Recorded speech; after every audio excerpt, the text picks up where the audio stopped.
ప్రేమాస్వరూపుడవగు మా కన్న తండ్రి, మమ్మల్ని ప్రేమించి సజీవ లెక్కలో ఉంచి ఈ గురువారం తరగతిలో కొద్ది నిమిషాలు మీ వాక్యం ఆలోచించడానికి, మా బ్రతుకులను సరి చేసుకోవడానికి మీరు ఇచ్చిన అవకాశాన్ని బట్టి కృతజ్ఞత. మీరు ఇచ్చిన వాక్యం ఎంత గొప్పదో, అందులో దాగి ఉన్న లాభాన్ని మేము ఈరోజు నేర్చుకునిచుండగా మీరైతే ఉన్నాడుగా ఉండమని వేడుకుంటాం. ఈ తరగతి చివరి వరకు మీ కృప, మీ సన్నిధి, మీ సహాయము మాకు తోడునీడగా ఉంచండి. ఎటువంటి అభ్యంతరము లేకుండా, అడ్డంకం లేకుండా మీ వాక్యాన్ని చక్కగా ఆలోచించగలుగుటకు, నేర్చుకున్నటకు, అంత మాత్రమే కాదు తండ్రి, మా జీవితాల్లో చివరి శ్వాస వరకు దానిని పాటించుటకు మీ కృపను మా ఇళ్ళ విస్తరింపజేయమని ప్రాధేయపడుతుంది. ఈ ప్రార్థన క్రీస్తు వారి శ్రేష్టమైన నామములో అడిగి వేడుకొనుచున్నాను తండ్రి, ఆమేన్. ఫోన్లు సైలెంట్గా పెట్టుకోండి. ఓకే,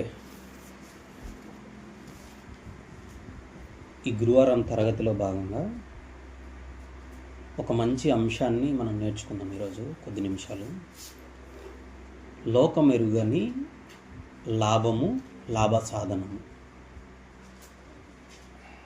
లాభము, లాభ సాధనం అంటే మనకు తెలుసు. మామూలుగా లోకంలో లాభం అంటే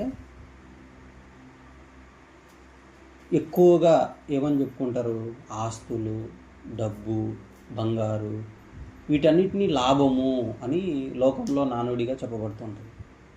మరి లాభ సాధనం అంటే వాటిని సంపాదించి పెట్టేదాన్ని లాభ సాధనము అంటారు. అంటే వ్యాపారం ఉందనుకోండి, అది డబ్బును సంపాదించడానికి, బంగారు సంపాదించడానికి, అధికారాన్ని సంపాదించడానికి, లేకపోతే వేరే ఏదైనా లాభకరమైనది సంపాదించడానికి అది ఉపయోగపడితే ఆ వ్యాపారం అనేది అక్కడ లాభ సాధనం. లాభ సాధనము. మరి లాభ సాధనం అంటే ఏదైనా సరే లాభాన్ని తెచ్చిపెట్టేదే లాభ సాధనం. అది వృత్తి అవ్వచ్చు, లేకపోతే చదువు అవ్వచ్చు, లేకపోతే వ్యాపారం అవ్వచ్చు, లేకపోతే మాటకారితనం అవ్వచ్చు. ఏవేవో చాలా ఈ లోకంలో డబ్బును కానీ ఏదో ఒక దాన్ని సంపాదించడానికి ఉపయోగించే దానిని లాభ సాధనం అంటారు. ఆ లాభ సాధనాన్ని ఉపయోగించి సంపాదించేదాన్ని లాభం అంటారు. మరి లోకమెరుగని లాభ సాధనం ఏంటి అనేది మనం నేర్చుకొనబోతున్నాం ఈరోజు. లోకమెరుగని లాభ సాధనం. ఇంతకు ఏది సంపాదించినా, ఏది జరిగినా, అసలు భూమి మీద ఉన్న వాటన్నిటి గురించి బైబిల్లో మహాజ్ఞానిగా పిలువబడినటువంటి సొలొమోను గారు ఒక మాట అన్నారు. అది చూసుకుంటూ ముందుకెళ్దాం దీనికి సంబంధించిన విషయాలు. ప్రసంగి గ్రంథము 2వ అధ్యాయము 11వ వచనాన్ని చూద్దాం. మొదటిగా ప్రసంగి గ్రంథము 2వ అధ్యాయము 11వ వచనం. ఈయన చెబుతున్నాడు. ప్రసంగి అంటే ఎవరో కాదు, దావీదు కుమారుడైన సొలొమోను గారే. ఆయనకున్న మరొక పేరు ప్రసంగి. చాలా మంచి ప్రసంగాలు చేసేవాడు కాబట్టి ఆయనకు ప్రసంగి అని కూడా దేవుడు ఒప్పుకొని ఆయన చెప్పిన ఒక మంచి విషయాన్ని సంబంధించినవన్నీ అక్కడ ఒక పుస్తకంగా రాయించినాడు. అది ప్రసంగి గ్రంథముగా మనకు బైబిల్లో కనపడుతుంది. అందులో ప్రసంగి గ్రంథము 2వ అధ్యాయము 11వ వచనం. అప్పుడు నేను చేసిన పనులన్నీయు వాటి కొరకై నేను పడిన ప్రయాసమంతయు నేను నిదానించి వివేచింపగా. బాగా గమనిస్తే ఎవరైనా ఏదైనా ఒక లాభాన్ని, ఏదైనా పనిని వలన వచ్చిన ఫలితాన్ని, డబ్బు కానీ ఇవన్నీ చూసినప్పుడు నా కష్టానికి ఫలితం దక్కింది అని ఆలోచిస్తారు. కానీ నా కష్టానికి ఫలితం దక్కిందని దాన్ని చూసుకుంటారు. కానీ ఈయన ఏం చేస్తున్నాడు, వివేచిస్తున్నాడంట. ఆ మాట నేను జాగ్రత్తగా చదువుతాను, జాగ్రత్తగా చూసుకోండి.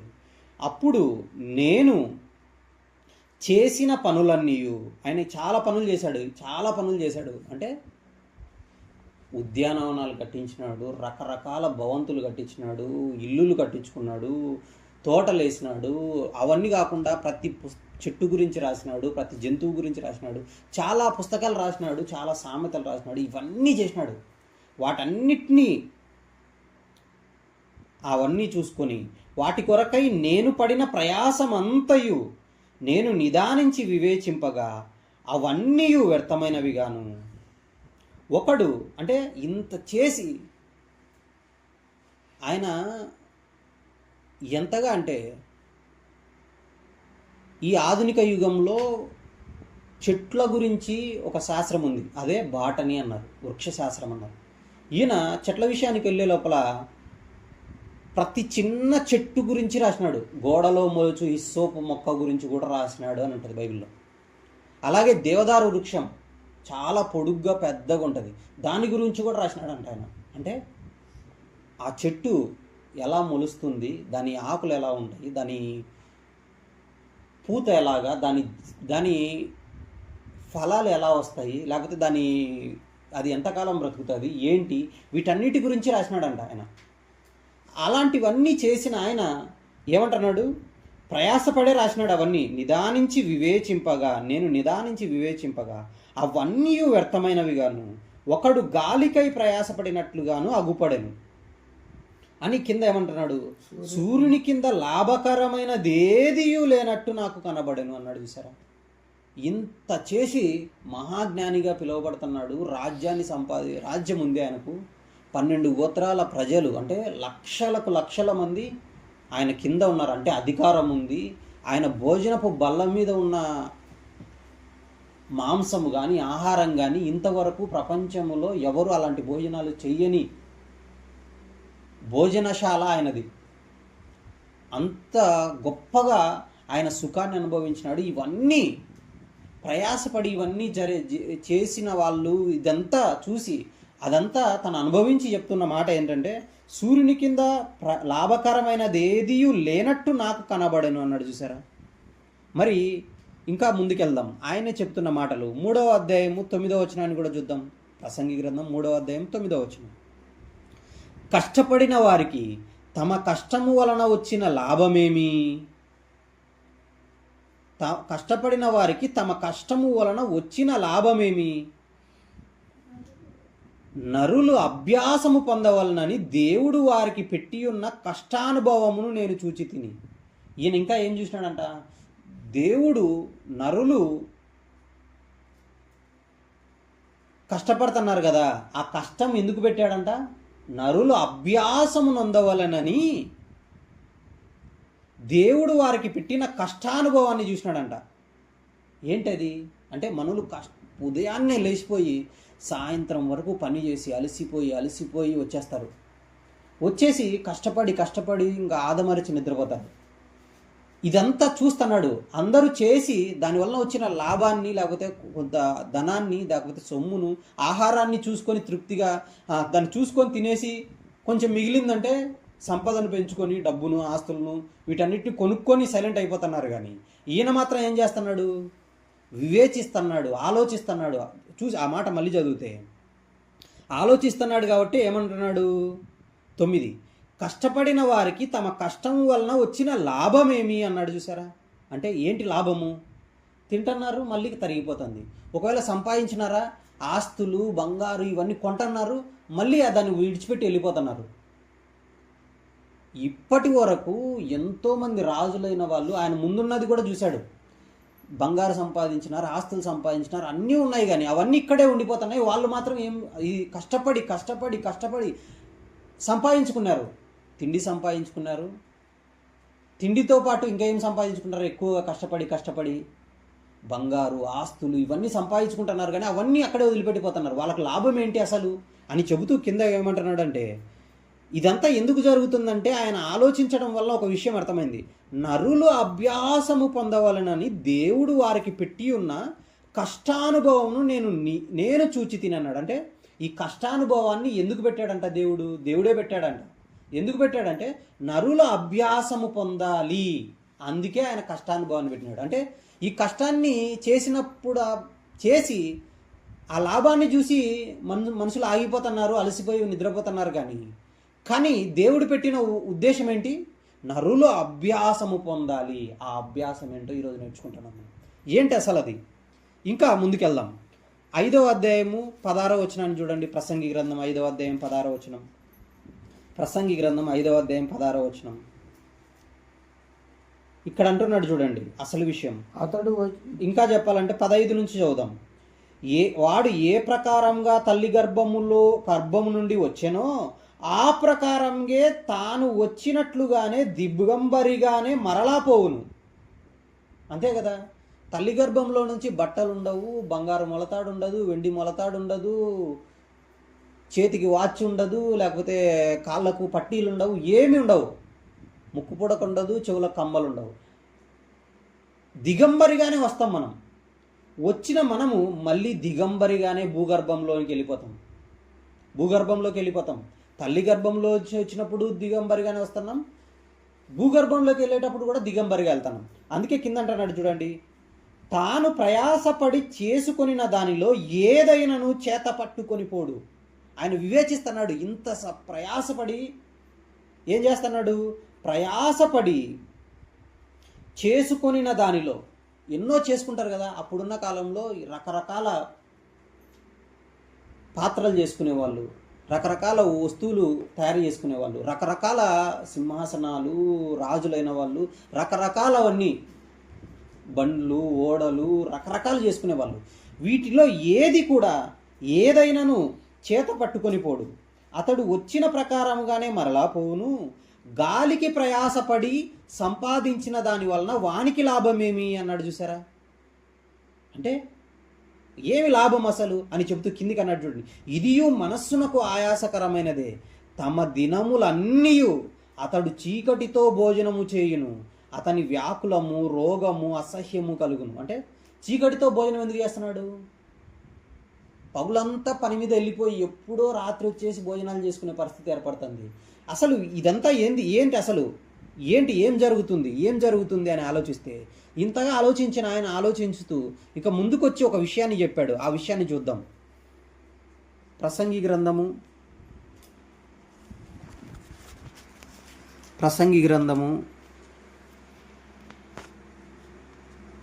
7వ అధ్యాయానికి వచ్చేయండి. 7వ అధ్యాయంలో 7వ అధ్యాయము 7వ అధ్యాయము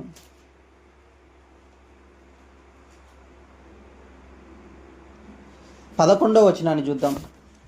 7వ అధ్యాయం 11వ వచనం. ఫస్ట్ ప్రసంగి గ్రంథం 7వ అధ్యాయం 11వ వచనం. సూర్యుని కింద బ్రతుకువానికి అది లాభకరం. పైన ఒక మాట అన్నాడు, జ్ఞానము స్వాస్థ్యమంత ఉపయోగము, సూర్యుని కింద బ్రతుకు వారికి అది లాభకరము అన్నాడు. చూసారా? అంటే ముందు నుంచి 1వ వచనం నుంచి వ్యర్థం అంతా చెప్పుకుంటూ వచ్చి సంపాదన గురించి వచ్చినాడు 2వ అధ్యాయంలో. అది కూడా ప్రయాసం పడి ఎంత సంపాదించినా అది లాభం లేదు, ప్రయాసకరమే అని చెప్పుకుంటా ఇక్కడ 7వ అధ్యాయం 11కు వచ్చే లోపల ఒక మాట అంటున్నాడు, జ్ఞానము స్వాస్థ్యమంత ఉపయోగము. స్వాస్థ్యం అంటే ఆస్తి, స్వాస్థ్యము అంటే ఆస్తి. జ్ఞానము స్వాస్థ్యమంత ఉపయోగము, సూర్యుని కింద బ్రతుకు వారికి అది లాభకరము అన్నాడు. చూసారా? ఇంకా ఏమన్నాడంటే, జ్ఞానము ఆశ్రయాస్పదము, ద్రవ్యము ఆశ్రయాస్పదము, అయితే జ్ఞానము దాని పొందిన వారి ప్రాణమును రక్షించును.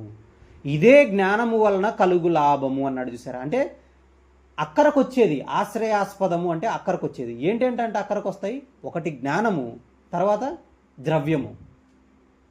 అవి రెండు అంటున్నాడు ఇక్కడ.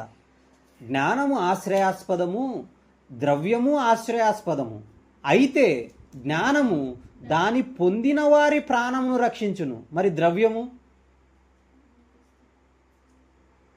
ద్రవ్యం గురించి మాట్లాడలే, జ్ఞానం గురించే మాట్లాడుతున్నాడు. ఇంతకు ఈ జ్ఞానం ఏంటి? ఇదేంటి? ఇదే లాభకరం అని చెప్తున్నాడు. అదే ఆ మాట చదివితే 11 మళ్ళీ చదువుదాం.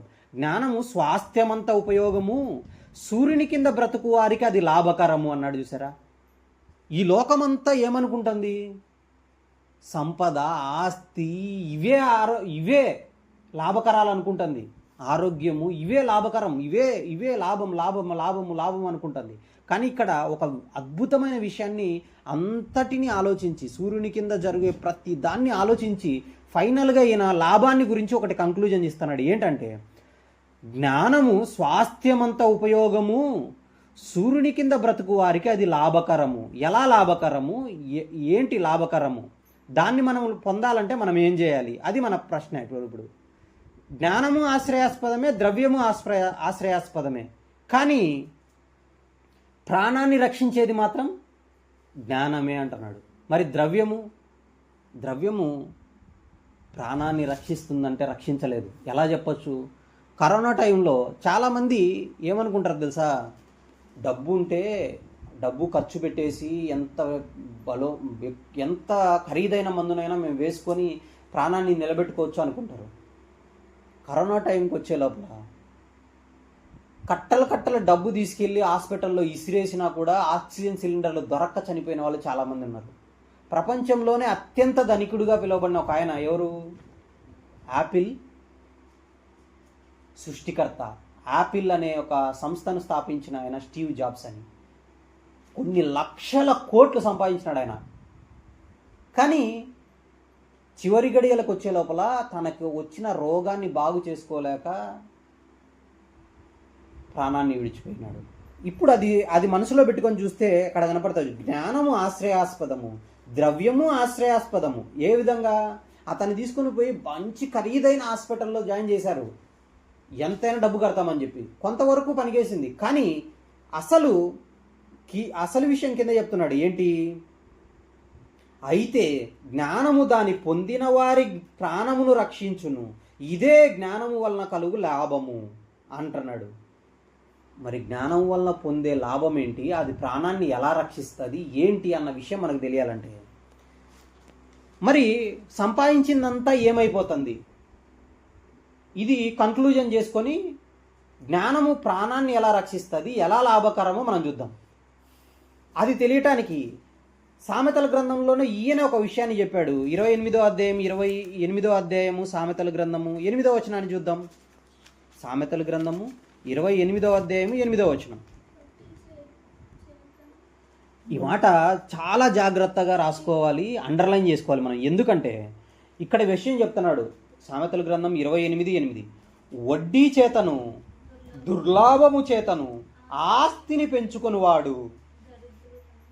ఎలా ఆస్తిని పెంచుకుంటున్నారంట? వడ్డీ చేత దుర్లాభము చేత ఆస్తిని పెంచుకునేవాడు దరిద్రులను కరుణించు వాని కొరకు దాన్ని కూడబెట్టును. అంటే ఆస్తి ఎవరికి వెళ్ళిపోతుంది? భవిష్యత్తు కాలంలో దరిద్రులను కరుణించే వాడు ఎవరో ఒకడు ఉంటాడు, వాని కొరకు ఈ ఆస్తిని కూడబెడుతున్నాడంట. మీకు అర్థమవుతుందో లేదో? ఇప్పుడు ఇందాక మనం ఆలోచించిన అదే యాపిల్ సృష్టికర్త లేదా యాపిల్ సంస్థ అధినేత స్టీవ్ జాబ్స్ కొన్ని లక్షల కోట్లు సంపాదించినాడు. ఆస్తి అదంతా ఏమైపోయింది? ట్యాక్స్ రూపంలో ప్రభుత్వానికి కట్టడము, ఆ ట్యాక్స్ మళ్ళీ ప్రజలకు బీదలకు ఉపయోగించడానికి వినియోగించబడుతుంది. ఇంకా చెప్పాలంటే టాటా అధినేత రతన్ టాటా అనే ఆయన ఒకడు ఉన్నాడు. ఆయన పెళ్లి లేదు, పెటాకులు లేదు, లక్షల కోట్లు ఆయన సంపాదించినాడు. అతని ఆస్తి ఏమైపోయింది? బీదలకే వెళ్ళిపోయింది. అతను వీలునామాలో రాశాడు. ఇక్కడ విషయం చూడండి, వడ్డీ చేతను దుర్లాభము చేతను ఆస్తిని పెంచుకునేవాడు. వీళ్ళు న్యాయంగా సంపాదించని, ఎలా సంపాదించని విషయం ఏంటంటే వడ్డీ చేత దుర్లాభము చేత ఆస్తిని పెంచుకునేవాడు. ఇక్కడ చెప్తున్నాడు, దరిద్రులను కరుణించు వారి కొరకు, దరిద్రులను కరుణించు వాని కొరకు దాని కూడబెట్టును. అంటే లాభం కోసం వడ్డీలకు డబ్బులు ఇవ్వటం మొదలెట్టారనుకో ఎలా ఉంటుందంటే ఈ వ్యవహారము. మనం కూడా ఇట్లాంటి విషయాల్లో తప్పుగా అడుగులేస్తాం. డబ్బు మన దగ్గర ఉంటే ఏమవుతుంది, మనం సంపాదిస్తున్నది ఎవరికైనా డబ్బు ఇచ్చినాం అనుకో, అది ఏదో ఎంతో కొంత ₹1, ₹2, ₹3 వస్తుంది కదా అని క్రైస్తవులైన వాళ్ళు కూడా వడ్డీలకు ఇవ్వటం మొదలెట్టిన వాళ్ళు చాలామంది ఉన్నారు. అది చాలా తప్పు. వడ్డీ చేతను దుర్లాభము చేతను ఆస్తిని పెంచుకునేవాడు. అంటే ఈ వడ్డీ వ్యాపారుల పరిస్థితి ఎలా ఉంటుందంటే అసలు ఇచ్చేస్తారు, వడ్డీ మాత్రమే తీసుకుంటుంటారు. అసలులో ఒక 10,000 ఉందండి తీసుకోండి అనేవారు అనుకో, మాకు వద్దండి, ఇస్తే అంతా ఇవ్వండి, లేకపోతే వడ్డీ కట్టండి. నెల నెల వడ్డీకి అయితే కరెక్ట్గా వచ్చి వడ్డీలో ₹1 తక్కువైనా కూడా ఒప్పుకోడు. కానీ అసలుకి ఈ 10,000 తీసుకోండి అన్నారనుకో అస్సలు ఒప్పుకోడు. ఎందుకు? ఈ బీదలైన వాళ్ళు 1,00,000 అప్పుగా తీసుకున్నారనుకో, 1,00,000 కట్టే స్తోమత ఉండదు. కాబట్టి వాళ్ళ జీవితాంతం ఇంకా వాళ్ళని పీడించుకొని ఆ వడ్డీతోనే వీళ్ళు బ్రతికేస్తారు తప్ప. ఇది అన్నమాట వడ్డీ చేతను, దుర్లాభము చేతను ఆస్తిని పెంచుకునేవాడు దరిద్రులను కరుణించు వాని కొరకు దాన్ని కూడబెట్టును. అంటే ప్రపంచంలో ఎవరైనా తీసుకోండి ఇలాగే జరుగుతుంది. ఇప్పుడు తమిళనాడు సీఎంగా పనిచేసిన ఒక ఆవిడ జయలలిత ఎంత ఆస్తి సంపాదించిందంటే అంత ఆస్తి సంపాదించింది.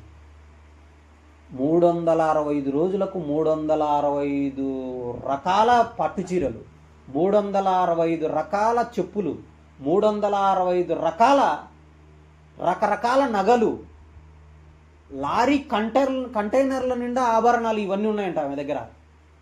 మళ్ళీ ఆవిడ బయటికి వస్తే ఒక ప్లెయిన్ శారీ, ఒక చిన్న అంచు లేకపోతే కొంచెం అంచు ఉన్న ఒక శారీ మాత్రం కట్టుకుంటుంది. కానీ ఇదంతా ఏమైందంటే ప్రభుత్వం హ్యాండ్ ఓవర్ చేసుకుంది. ఈడీ అంటారు, ఎన్ఫోర్స్మెంట్ డైరెక్టరేట్ అంటారు. అది ఆదాయ శాఖ వాళ్ళు దాన్ని హస్తగతం చేసుకున్నారు. అంటే ఎంత భయంకరమైన పరిస్థితి చూడండి. మరి ఈ లోకంలో ఏది సంపాదించినా ఏది చేత పట్టుకొని పోలేకపోతున్నారు. అలాగని మరి జ్ఞానము సంపాదించుకోవాలని ఆయన చెప్పినాడు కదా. ఈ జ్ఞానము అంటే ఏంటి? లోక విద్యనా? లోక విద్య మళ్ళీ ఆయాసకరమే అని చెప్పాడు. లోక విద్య వెరితనాన్ని పుట్టిస్తుంది అన్నాడు. ఇది మనకు అర్థం అవ్వాలంటే పెద్ద ఏదో చేయాల్సిన పనిలే. కొంతమంది ఏం చేస్తారంటే పీజీ పిహెచ్డి అని చాలా పిహెచ్డీలు చేసి చాలామంది ఉంటారు. వాళ్ళని ఒకసారి పోయి టచ్ చేసినాం అనుకో, వాడు ఏదో మాట్లాడతాడు. అసలు అనవసరమైన విషయాలన్నీ ఏంటంటో మాట్లాడుతుంటాడు తప్ప అవసరమైన విషయాలు మాట్లాడటం తగ్గిస్తాడు. దానివల్ల ప్రయోజనం ఏం లేదు. ఆ చదువైనా సరే వాళ్ళకి ఏమన్నా చనిపోయిన తర్వాత పనికి వస్తుందా అంటే పనికిరాదు. ప్రాణాన్ని రక్షిస్తుందంటే ప్రాణాన్ని రక్షించదు. మరి ఏంటి అసలు ప్రాణాన్ని రక్షించే ఆ జ్ఞానం ఏంటి? అది ఏంటి అంటే కీర్తనల గ్రంథానికి వచ్చేయండి. కీర్తనల గ్రంథము 19వ అధ్యాయము 7 నుంచి చదువుతాను చూడండి. 7 కంటే 10, 11 చదువుదాం ఫస్ట్. ఈ సామెతలు ప్రసంగి రాసిన ఈ సొలొమోన్ గారి తండ్రే ఈ కీర్తన రాశాడు, దావీదు గారు. ఈయన చెప్తున్నాడు చూడండి. కీర్తనల గ్రంథము 19వ అధ్యాయము 10, 11 వచనాలు చూద్దాము. అవి అంటే ఏంటో తర్వాత చూద్దాం. బంగారు కంటేను విస్తారమైన మేలిమి బంగారు కంటేను కోరదగినవి, అంటే వాటినే కోరుకోవాలంట. ఏంటి కోరుకోవాలి? బంగారు కోరుకుంటారు అందరూ, ఇంకా విస్తారమైన మేలిమి బంగారు కోరుకుంటారు. తేనె కంటేను జుంటి తేనె దారాల కంటేను మధురమైనవి, అంటే తేనె ఎంత మధురంగా ఉంది అని దాన్ని కొనటం, లేకపోతే దానికోసం మధురమైన దానికోసం ఏదైనా చేయటం.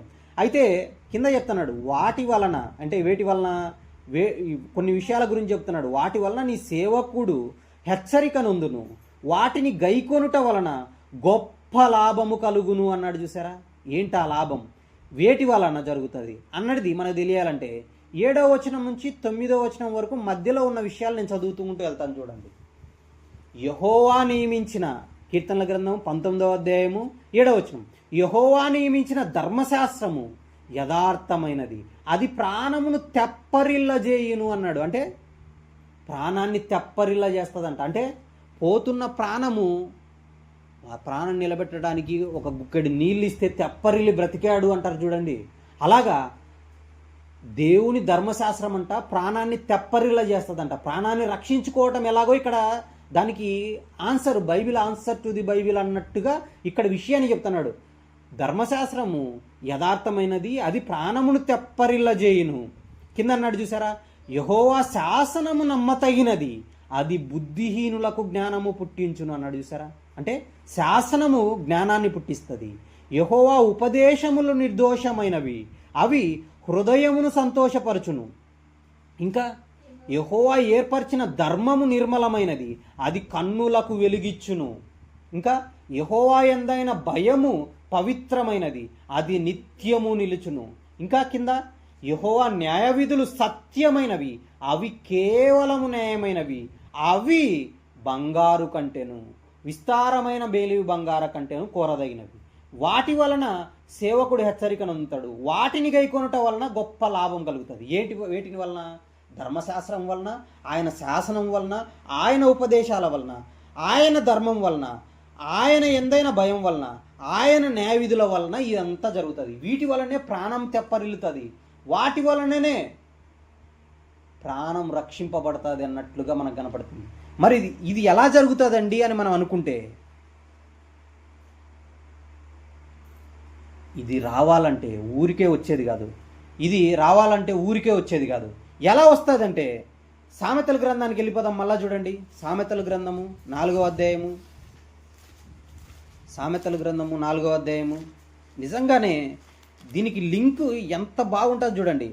సామెతల గ్రంథము 4వ అధ్యాయము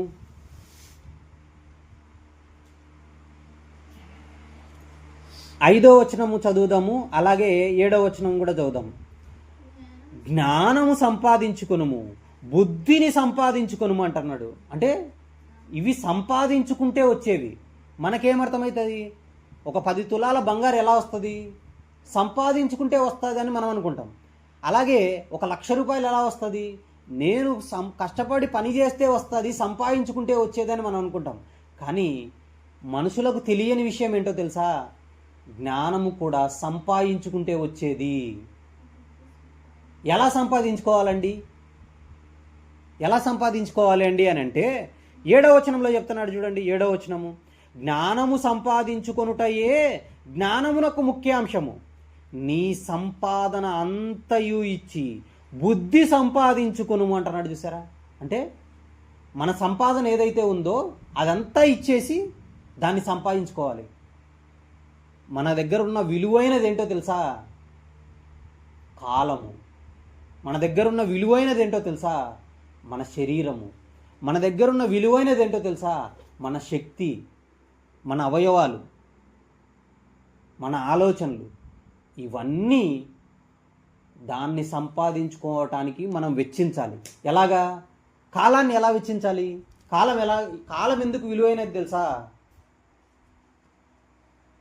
దేవుడు 24 గంటలు మనకు టైం ఇచ్చాడు.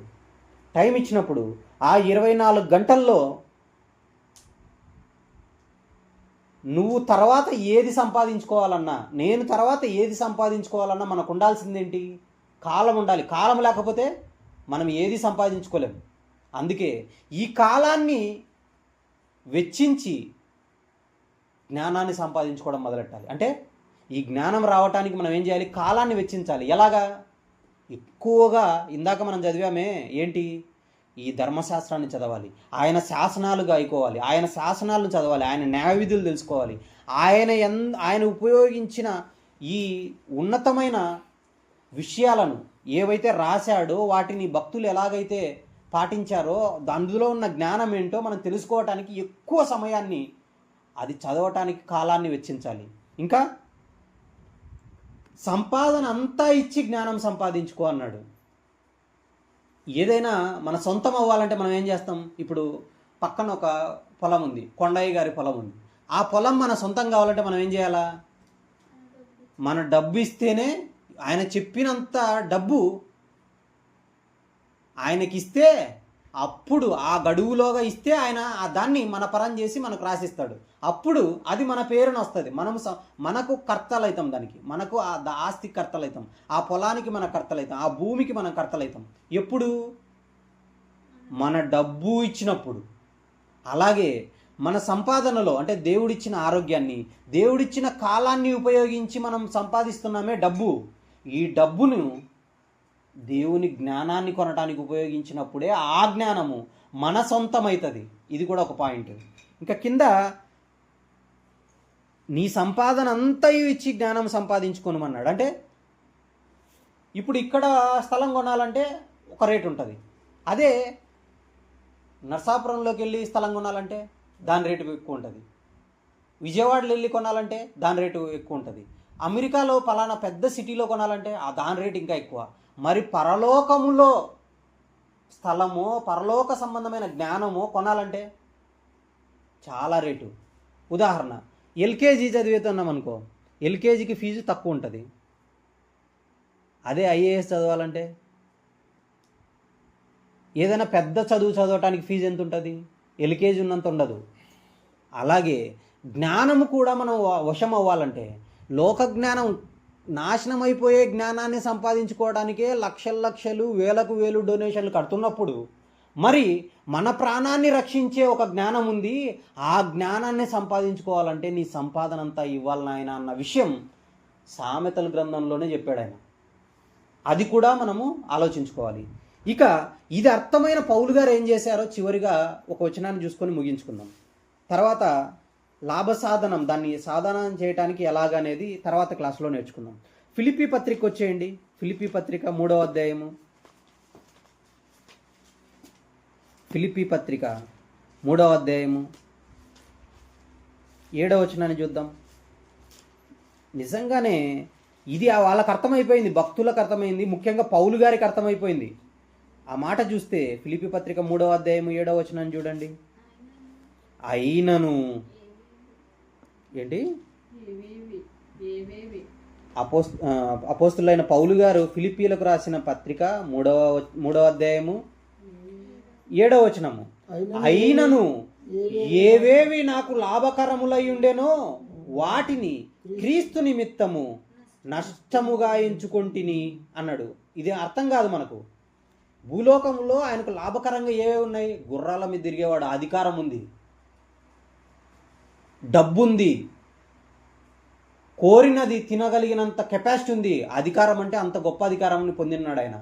అంత అధికారం ఉండి, అంత డబ్బు ఉంది, అవన్నీ ఉంటే అవన్నీ లాభకరాలే. వాటన్నిటిని ఏం చేసుకున్నాడంట? క్రీస్తు నిమిత్తము నష్టంగా ఎంచుకున్నాడంట. ఎందుకయ్యా క్రీస్తు కోసం నష్టంగా ఎంచుకుంటున్నావు అంటే, క్రీస్తు ఎవరు? దేవుని శక్తియు దేవుని జ్ఞానమై ఉన్నాడు అన్నాడు. ఇంకా కిందికి వెళ్తే 8వ వచనంలో ఒక మాట ఉంది చూడండి. నిశ్చయముగా నా ప్రభువైన యేసుక్రీస్తును గూర్చిన అతి శ్రేష్టమైన జ్ఞానము నిమిత్తము సమస్తమును నష్టముగా ఎంచుకొనుచున్నాను అన్నాడు. చూసారా? అంటే యేసుక్రీస్తును గూర్చిన అతి శ్రేష్టమైన జ్ఞానాన్ని పొందుకోవాలంటే అన్నిటినీ, సమస్తాన్ని నష్టంగా ఎంచుకున్నాడంట. అప్పుడే ఆయనకు యేసుక్రీస్తును గురించిన అతి శ్రేష్టమైన జ్ఞానం దక్కింది. అందుకే యేసుక్రీస్తుతో కూడా ఉండి 3.5 సంవత్సరాలు ఉన్నప్పటికీ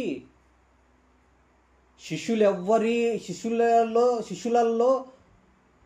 ఎవ్వరూ రాయలేనంత జ్ఞాన సంపదని కేవలం ఆయనతో తిరక్కున్న, యేసుక్రీస్తు వారితో 3.5 సంవత్సరాలు తిరక్కున్నా కూడా 14 పత్రికల్లో అపారమైన జ్ఞానాన్ని రాశాడు ఆయన, సర్వసత్యాన్ని. ఎలా రాయగలిగాడు? సమస్తాన్ని నష్టంగా ఎంచుకున్నాడు. అలాగని శిష్యులైన వాళ్ళు జ్ఞానం రాయలేదని చెప్పట్లేదు. వాళ్ళు కూడా జ్ఞానం రాసినారు. ఎంతవరకు? తనకు అనుగ్రహించబడిన జ్ఞానం. వాళ్ళకి ఎంత అనుగ్రహించాడు? వాళ్ళు ఇచ్చిన కాలాన్ని బట్టి, వాళ్ళు నష్టంగా ఎంచుకున్న దాన్ని బట్టి వాళ్ళకి ఇచ్చాడు దేవుడు. ఈయన అంటున్నాడు, ఏమంటున్నాడు? ఆ మాట చూస్తే, నిశ్చయముగా నా ప్రభువైన యేసుక్రీస్తును గూర్చిన అతి శ్రేష్టమైన జ్ఞానము నిమిత్తము సమస్తము నష్టముగా ఎంచుకొనుచున్నాను. ఈ జ్ఞానం వల్ల ఏం జరుగుతుందండి అని పౌలు గారిని మనం క్వశ్చన్ వేస్తే, ఈయన ఎంత సంపాదించాడు తెలుసా జ్ఞానం? ఇప్పుడు ఆయన చనిపోయి పరదేశంలో ఉన్నప్పటికీ ఆయన రాసిన జ్ఞానాన్ని చదివి, ఆయన రాసిన ఈ 14 పత్రికల్లో ఉన్న జ్ఞాన విషయాలను ఎవరైతే చదువుతున్నారో వాళ్ళ ఆత్మలు బలపడుతుంటే, ఆ ఆత్మలు బలపడే దానికి కూడా ప్రతిఫలం పౌలు గారు పొందుకుంటారు. అంటే చనిపోయిన తర్వాత కూడా ఆ జ్ఞానం వలన వచ్చే ఫలాన్ని పౌలు గారు పొందుకుంటారు. అదే మాట కింద ఉంటుంది చూడండి, 10వ వచనం. ఏమని? ఏ విధము చేతనైనను మృతులలో నుండి పునరుత్థానము నాకు కలుగవలెనని ఆయన మరణ విషయంలో సమాన అనుభవం గలవాడనై ఆయనను ఆయన పునరుత్థాన బలమును అనగా క్రీస్తు పునరుత్థాన బలమును ఎరుగు నిమిత్తము, ఆయన శ్రమలలో పాలువాడగుట ఎట్టిదో ఎరుగు నిమిత్తము సమస్తమును నష్టపరుచుకొని వాటిని పెంటతో సమానంగా ఎంచుకొనుచున్నాను. ఎందుకు ఎంచుకుంటున్నావయ్యా పౌలు గారు అని అడిగితే, నాకు యేసుక్రీస్తుని గురించిన అతిశ్రేష్టమైన జ్ఞానం కావాలి. ఆ జ్ఞానము ఆయన్ను తెలుపుతుంది. ఆయన్ను తెలిపిన తర్వాత ఆయన పునరుత్థాన బలం తెలుస్తుంది నాకు. ఆయన పునరుత్థాన బలం ఎరిగితే ఏమవుతుంది? ప్రతివాడు తన వరుసలోనే బ్రతికింపబడతాడు. అంటే యేసుక్రీస్తు వచ్చిన తరువాత ఎవరైతే ఎక్కువ జ్ఞానాన్ని సంపాదించుకొని యేసుక్రీస్తుని గురించిన అతిశ్రేష్టమైన జ్ఞానాన్ని సంపాదించుకుంటారో వాళ్ళు ముందు వరుసకు వస్తారు. మిగతా వాళ్ళు వెళ్ళిపోతుంటారు ఎనికి. అలాగా చివరికి ఆ జ్ఞానం సంపాదించుకోలేదనుకో ఏం జరుగుతుంది? మృతుల పునరుత్థానం మనకు కలగదు. అంటే మనం తిరిగి యేసుక్రీస్తుతో కూడా లేచి పరలోకానికి వెళ్ళలేం. అంటే మన ప్రాణాన్ని మనం పోగొట్టుకొని ఎక్కడికి వెళ్ళిపోతాం? నిత్య నరకానికి వెళ్ళిపోతాం. అందుకే దానికోసం మనం ఏమైనా వదులుకోగలుగుతున్నామా? వాక్యం వినటానికి మన సమయాన్ని ఇస్తున్నామా? మన నిద్రను ఆపుకుంటామా? మనకు కష్టం, కూర్చోలేకపోతాం, అయినప్పటికీ బైబిల్ చదవాలి, నేర్చుకోవాలనే దృష్టితో మనం ఆలోచిస్తామా? వాక్యం వినపడుతుంటుంది, ఏముందిలే మళ్ళీ తర్వాత వినొచ్చులే అనుకొని వెళ్ళిపోతాం. కానీ వాక్యం వినపడేటప్పుడు ఎందుకు అంత ప్రాధాన్యత ఇవ్వాలంటే, ఇది అర్థమవటానికి ఒక ఉదాహరణ చెప్తాను నేను. యేసుక్రీస్తు వారు జ్ఞానం విషయంలో ఎందుకు అంత, ఆయనకు కలిగిన జ్ఞానం, ఆయన పునరుత్థాన బలము ఏదాంతో సంబంధం అయిందంటే మీకు తెలిసిన విషయమే. యేసుక్రీస్తు వారు ఒక చోట కపెర్నహూములో వాక్యం చెప్తున్నాడు ఇంట్లో. బయట వచ్చేసి తల్లి సహోదరులు వచ్చి మాట్లాడగోరి వెలుపల నిల్చున్నారు. ఈయన మాత్రం వాక్యం చెప్పే అంతవరకు ఇంకా విస్తారంగా మాట్లాడుతున్నాడు ఆయన. అంటే అప్పటికే చాలా విషయాలు చెప్పినాడు, ఇంకా కంటిన్యూ చేస్తున్నాడు. ఇంకనూ మాట్లాడుచుండగా అని ఉంటుంది.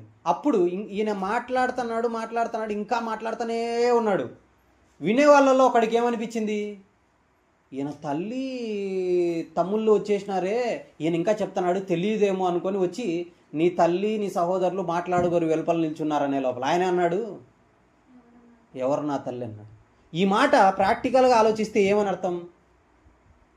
ధర్మశాస్త్రాన్ని పాటించే వాళ్ళు ఎలా తీసుకుంటారో తెలుసా? యేసుక్రీస్తు పడని వాళ్ళు నీ తల్లిని తండ్రిని సన్మానించమని బైబిల్లో రాయబడి ఉంటే, ధర్మశాస్త్రంలో రాయబడి ఉంటే, ఈయన నిజంగా ధర్మశాస్త్రం నెరవేర్చేవాడైతే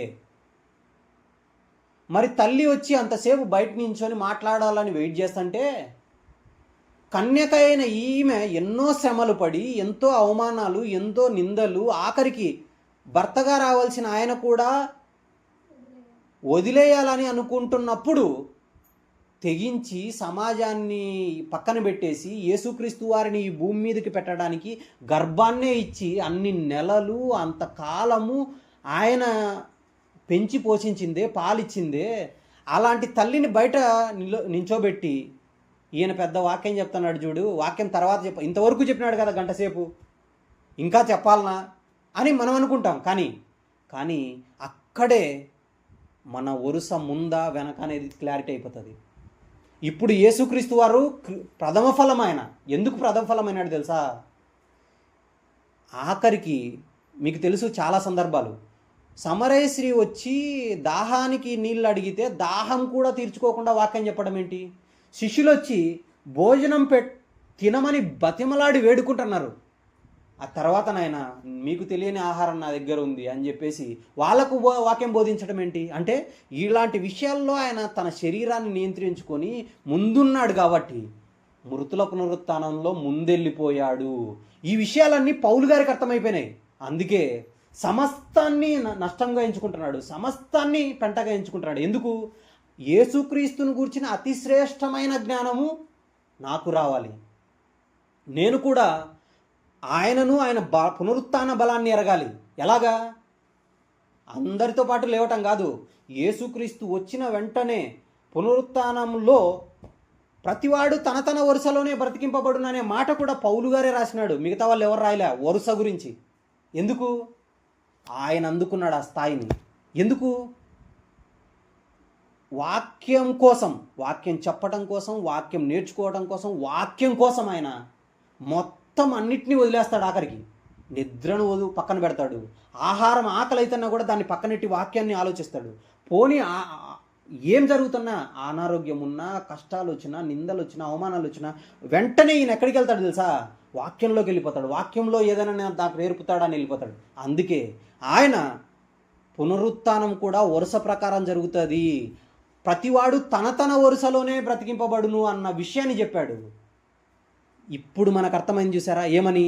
జ్ఞానము ప్రాణమును రక్షించును, ధర్మశాస్త్రము తెప్పరిల్ల చేస్తుంది.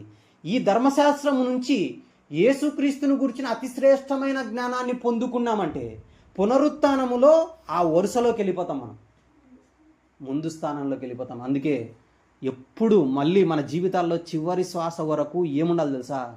నేను నేర్చుకున్నది పెద్ద గొప్ప నేర్చుకున్నా అన్న మైండ్ అస్సలు ఉండకూడదు. అది ఉందా మన డోర్ మనమే వేసుకుంటాము, వచ్చే జ్ఞానాన్ని రాకుండా అడ్డుకుంటాం. ఎంత నేర్చుకున్నా కూడా ఒక విషయాన్ని పట్టుకున్నప్పుడు నాకు ఇంకా ఇది నుంచి ఏదో దేవుడు నేర్పుతాడు అన్న ఆలోచనతో దాన్ని చదువుతున్నప్పుడు ఇంకా జ్ఞానం నేర్చుకుంటాం. యేసుక్రీస్తును గూర్చిన అతిశ్రేష్టమైన జ్ఞానాన్ని పొందుకుంటాం. అప్పుడు పునరుత్థాన బలాన్ని ఎరుగుతాము. అప్పుడే ఆ వరుసలో మనం ముందుకెళ్ళటానికి వెళ్ళిపోతాం. మరి జ్ఞానం ప్రాణాన్ని రక్షిస్తుందా? ఖచ్చితంగా రక్షిస్తుందండి. మళ్ళీ చెప్తున్నా, ఎందుకు తెలుసా? ఈ లోకంలో లోక విద్య అయినా సరే, ధనమైనా, ఆస్తి అయినా, ఏదైనా వదిలిపెట్టి వెళ్ళిపోవాల్సిందే. కానీ ఈ జ్ఞానము, ప్రభు అయిన యేసుక్రీస్తును గూర్చిన జ్ఞానాన్ని మనం ఎరిగామా, ఆయన పునరుత్థాన బలాన్ని ఎరిగామా, మనల్ని పరలోక రాజ్యానికి ముందుకు తీసుకెళ్తుంది. మన ప్రాణాన్ని రక్షించడంలో అది ముందుంటుంది. లోకం ఎరుగని లాభం ఇది. లాభ సాధనం ఏంటంటే దాన్ని సాధించటానికి మనము పెట్టే కాలం, మనం పెట్టే ఆరోగ్యం, మనం పెట్టే ధనం, మనం పెట్టే ఏదైనా సరే దాని దగ్గరికి వచ్చే లోపల ఎవరినైనా కూడా పక్కన పెట్టేయటం నేర్చుకోవాలి. యేసుక్రీస్తు వారు అందుకోసమే ఆయన తనను 9 మాసాలు మోసి కనిన తల్లిని కూడా ఆ సమయానికి వచ్చే లోపల వాక్యం కంటే ఎక్కువ కాదనుకున్నాడు. మనకు కూడా ఇలాంటి దృక్పథం రావాలి. పౌలు గారిలాగా సమస్తాన్ని పెంటతో సమానంగా ఎంచుకునే దృక్పథం రావాలి. అప్పుడే జ్ఞానం మన వశమవుతుంది. అప్పుడు మన ప్రాణము తెప్పరిల్లి బ్రతికి మన ప్రాణాన్ని మనం రక్షించుకుంటాం. ఖచ్చితంగా 40 నిమిషాలు అయింది. చిన్న ప్రార్థన చేసుకొని ముగించుకుందాం. ప్రేమస్వరూపుడవగు మా కన్న తండ్రి, ఎంత గొప్ప గ్రంథం తండ్రి. అసలు బైబిల్ ఎంత గొప్పదో తెలియకనే చాలామంది చదవక, నేర్చుకోక, సమయాన్ని అనవసరంగా వ్యర్థముగా సరదాగా గడుపుతూ, రకరకాల వ్యర్థమైన మాటలతోనూ సరదాగా కాలం వెలబుచ్చుతూ వెళ్ళిపోతున్నారు. అన్యులు అలాగే ఉన్నారు, కానీ క్రైస్తవులు కూడా అలాగే ఉండిపోతున్నారు తండ్రి. మీరు ఇంత గొప్ప జ్ఞాన గ్రంథాన్ని ఇచ్చినప్పటికీ పరలోకానికి రావటానికి అవసరమైన జ్ఞానాన్ని, మా ప్రాణాలను రక్షించే జ్ఞానాన్ని, మృతుల పునరుత్థానంలో మమ్మల్ని ముందు నిలబెట్టే జ్ఞానాన్ని మా చేతుల్లో ఇచ్చినప్పటికీ మేము దాన్ని నేర్చుకోవటంలో, దాన్ని పొందుకోవటంలో, దాన్ని మా వశం చేసుకోవటంలో, దాన్ని సంపాదించుకోవటంలో వెనకపడిపోతున్నాం తండ్రి. ఈరోజు నుంచి మరింత గొప్పగా మేము దాన్ని సంపాదించుకొని పరలోకంలో ముందుండటానికి, మృతుల పునరుత్థానంలో మీ కుమారుని తర్వాత మేమే ముందుకు రావటానికి మీ కృపను విస్తరింపజేయండి. మేము చాలా చిన్నవారం తండ్రి, ఎంతో జ్ఞానం నేర్చుకోవలసి ఉంది. మా జీవితంలో చివరి శ్వాస వరకు ఎంత నేర్చుకున్న దాని కొరకు మేము అతిశయపడకుండా, గర్వంగా ఉప్పొంగకుండా ఇంకా నేర్చుకోవటానికి మా యొక్క జ్ఞాన నేత్రాలు తెరవజేయమని వేడుకుంటూ, తద్వారా ఈ లోకంలో ఎన్ని కష్టాలు వచ్చినా, ఎన్ని ఇబ్బందులు వచ్చినా, ఎన్ని శ్రమలలో పాలివారమైనా మేము పరలోకంలో ముందు వరుసకెళ్తున్నామన్న దృష్టితో, దృక్పథంతో ముందుకెళ్ళటానికి మా యొక్క జీవితాలను చక్కపరచుమని, మీకోసం నిలబడటకు మాకు శక్తిని, సామర్థ్యాన్ని దయచేయమని, ఈ కార్యక్రమాన్ని చివరి వరకు సజావుగా ఎటువంటి ఆటంకం లేకుండా జరిగించడానికి సహాయం చేసినందుకు కృతజ్ఞతలు చెల్లిస్తూ, ఇంత గొప్ప జ్ఞానము ఏమాత్రము ఎన్నిక లేని నాకు దయచేసినందుకు మీ కృతజ్ఞతలు.